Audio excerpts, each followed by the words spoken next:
Hello, good morning, good morning. Good morning, welcome back to my channel. Ngayong umaga, ito ay umagang ng araw ng Huwebes. Tayo magluluto ng isang masarap na almusal na arroz caldo. At ito yung ating mga sangkap. Meron tayong luya, bawang, sibuyas, at syempre yung manok. At meron tayong hiniwa na leeks or daon ng sibuyas. At yung ating pampakulay ay kasuha. So, ngayon ating umpisahan ang pagluluto. Lagay lang natin yung camera dito sa akin para makita. Isa natin. At syempre yung ating lag.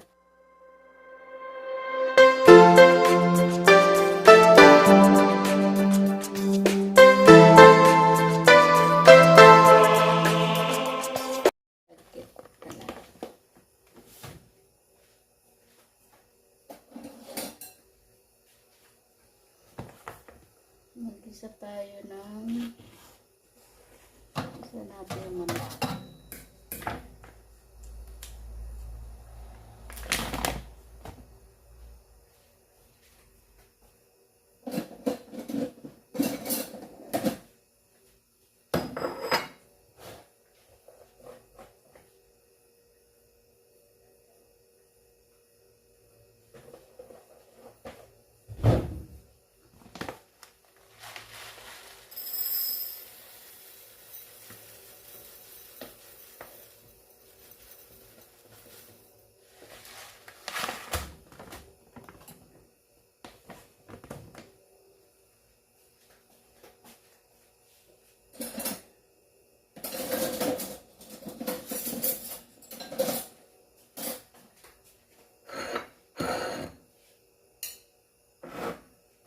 Isa natin yung bawang at ating itatabi para ilagay ay gawin natin toppings mamaya.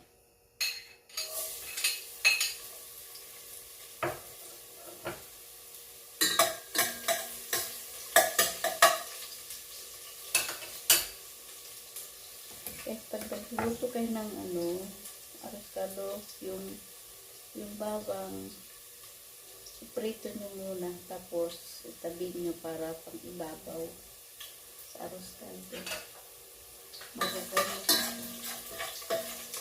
At doon nyo ilagay yung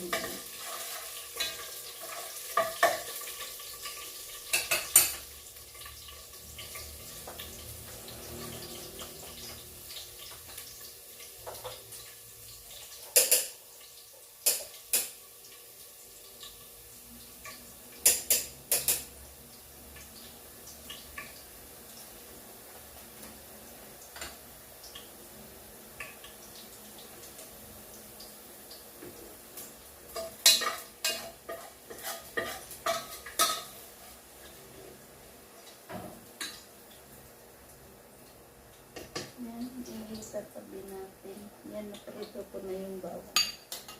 Ulit natin dito.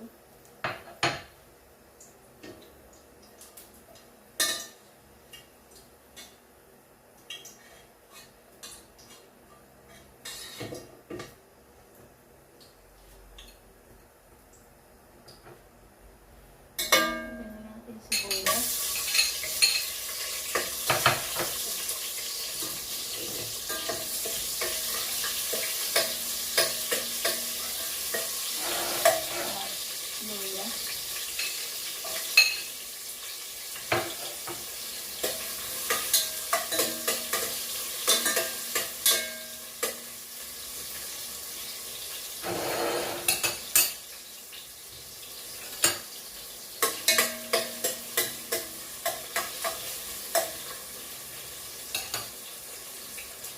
Guys, ang purpose nitong kasubha ay ayan siya. Ay siya, pampakulay ng arroz caldo para maging yellow. Light yellow lang.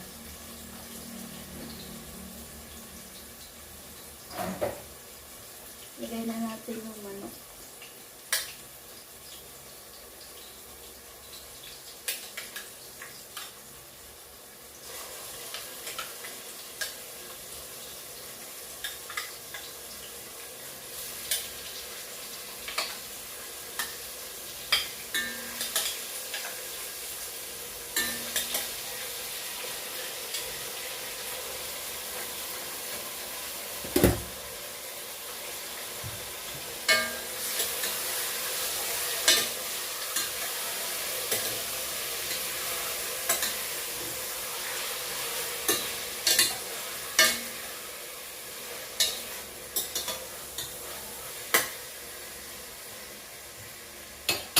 Takpan natin muna hanggang lumabas yung kanyang mga dugo-dugo.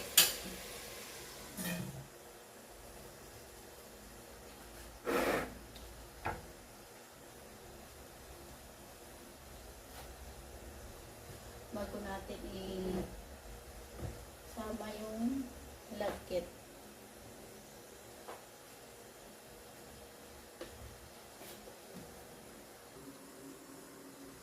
Yan, atin buksan kung okay na siya, kung pwede nang ihalo yung, yan guys, pwede nang ihalo yung malagkit dito.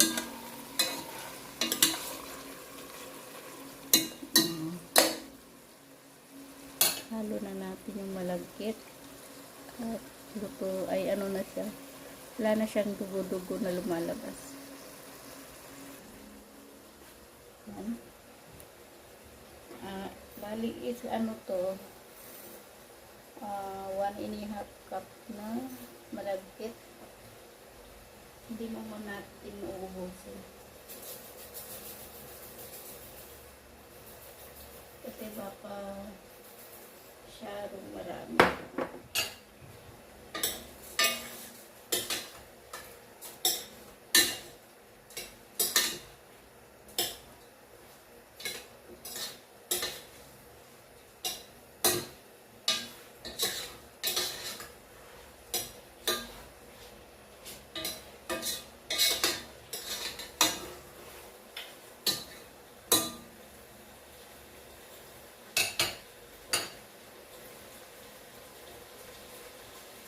Lagay na natin lahat.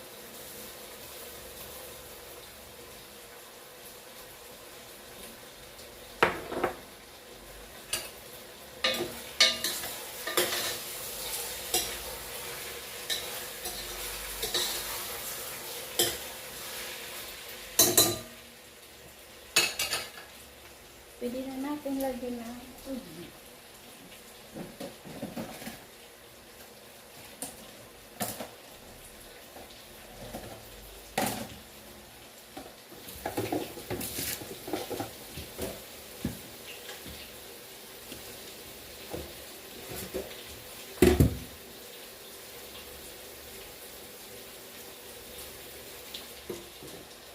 Lagyan na natin ang tubig.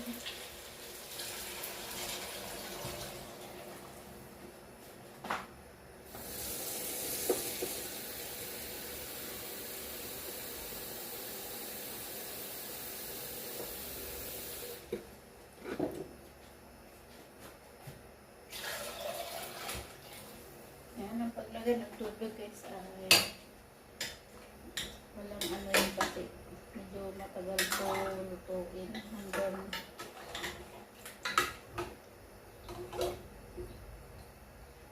niluluto siya kasi yung tubig paunti ng paunti. Kaya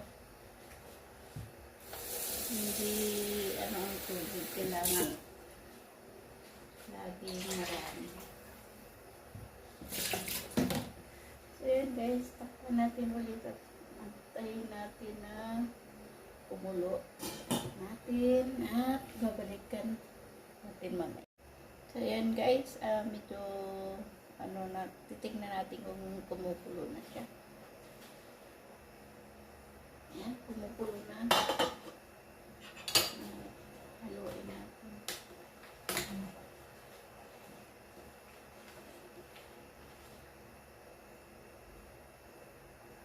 Yung pagluto pagluto ng arroz caldo guys, kailangan matyaga ka maghalo kasi kung hindi mo siya haluin, didikit sa ilalim yung malagkit. Ngayon, pwede na natin siya takpan. Sorry, hindi ko na isama yung asin doon sa bito. Pwede natin yung asin.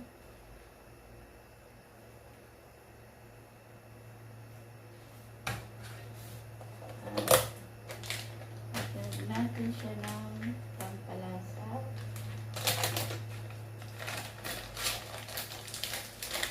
Para lalong sumarap.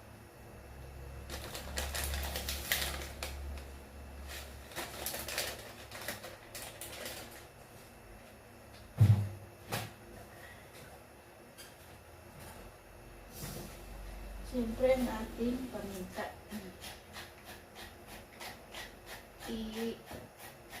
Ilalagay ko na lang sa description yung mga hindi makita sa video na ano.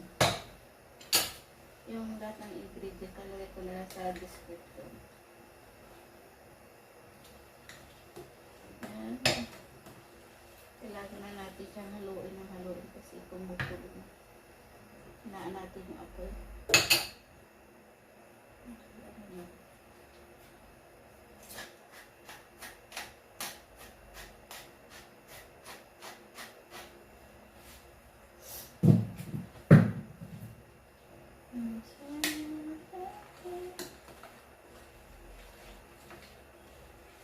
Medyo ano pa yung bigas niya, matigas pa.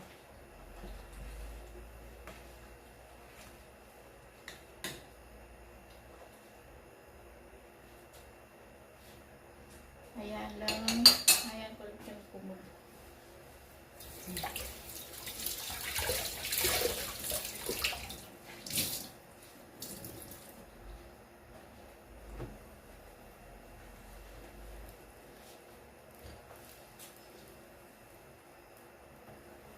Matagal yung pagluto ng arroz caldo kasi yung bigas ay kailangan lutong-luto.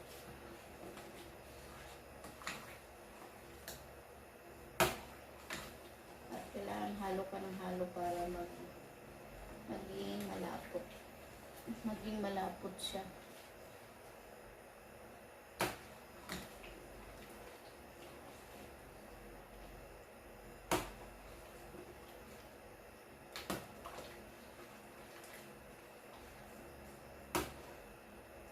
Hindi naman pwede yung tatakpan mo kasi aapaw. So, halo ka lang na halo. So, yan guys, dahil luto na, medyo luto-luto na yung ating arroz caldo. At inaantay ko na lang na lumapot yung kanyang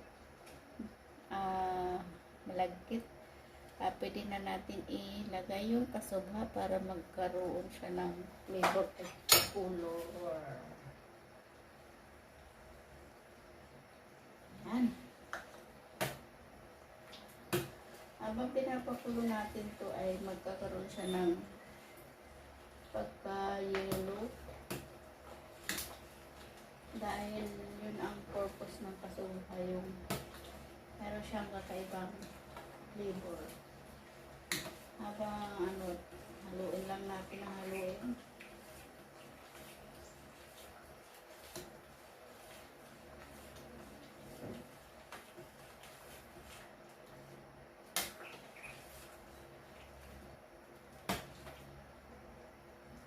Yan.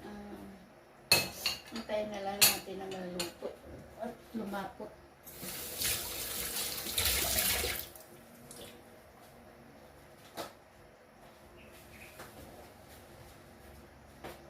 At kapag siya ay humapot na, yan, nagiging na siya.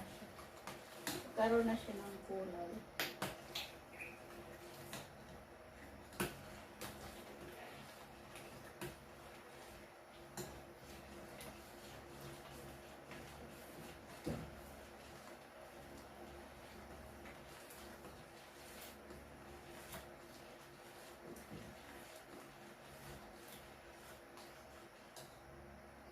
Medyo luto na din yung ano, malagkit. Pero kailangan talaga yung parang yung naghihiwala na yung malagkit. At yung bukang-buka na hindi pa man siya masyado. So matagal pa. Abutin pa to ng 30 minutes bago maluto talaga. So ayan guys, ang kabayaran na lang natin mamaya. Hanggang pagluto na, ipapakita ko na lang sa inyo. So yan guys, ito na siya. Kunti na lang para maluto. Nakikita nyo yung kulay niya. At medyo may pagka-yellow. Dahil doon sa kasabahan na nilagay ko kanina. Kunti na lang at yung bigas niya ay luto na rin. Pero hindi pa siya as in pwede i-serve kasi kunti pa. So yan guys, ay antay natin siya hanggang maging sticky ang malagkit. Ito natin lagay sa lalagyan. Halo lang na halo. At merong ang kasama nito ay nilagang itlog.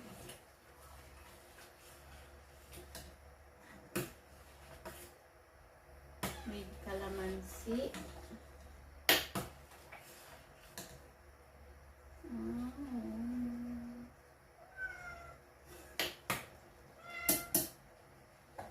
May pusa dito.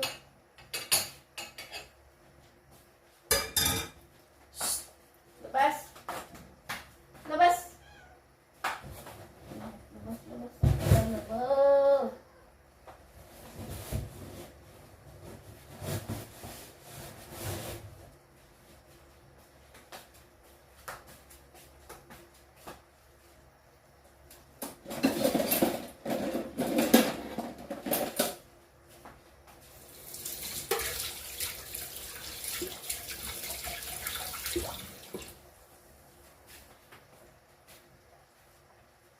So, pinapilitan ko yung aking sandok.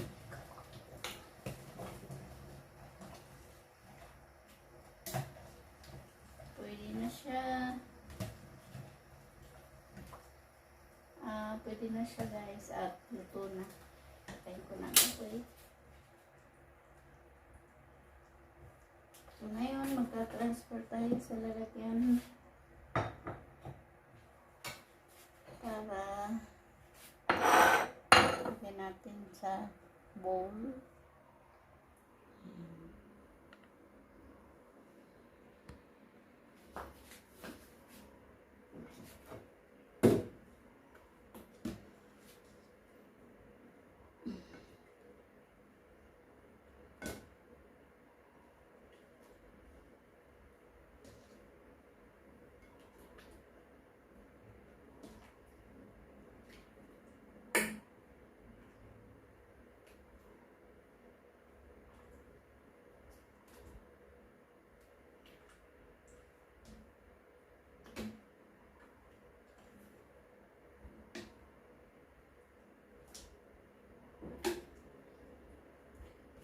Kailangan marami siyang sabaw kasi pag lumalamig na siya,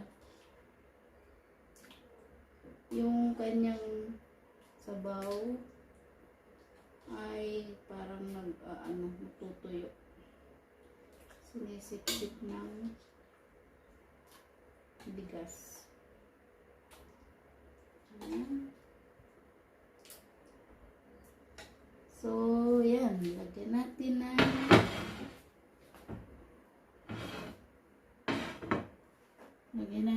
toppings na yung ating prinito na bawang. Lagyan natin sa ibabaw para masarap siya, mabango.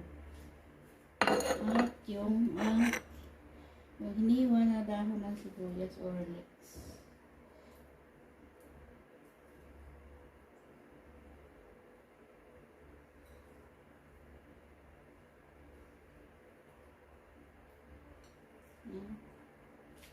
Sarap na yan.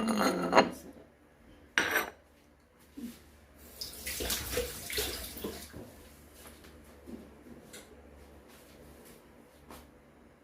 So yan guys, tapos na yung aking arroz caldo. May isa na namang kaalaman ang aking naibahagi sa inyo. Isa na namang masarap na almusal, lalo na sa panahon ng tag-ulan. At kung ikay bago lang sa aking channel, huwag mong kalimutan mag-subscribe at click mo na rin yung notification bell para ma-update ka sa aking mga susunod na lulutuin. So yan guys, subscribe, share at mag-comment ka kung iyong nagustuhan yung aking video ngayon. Then guys, thank you for watching. Bye!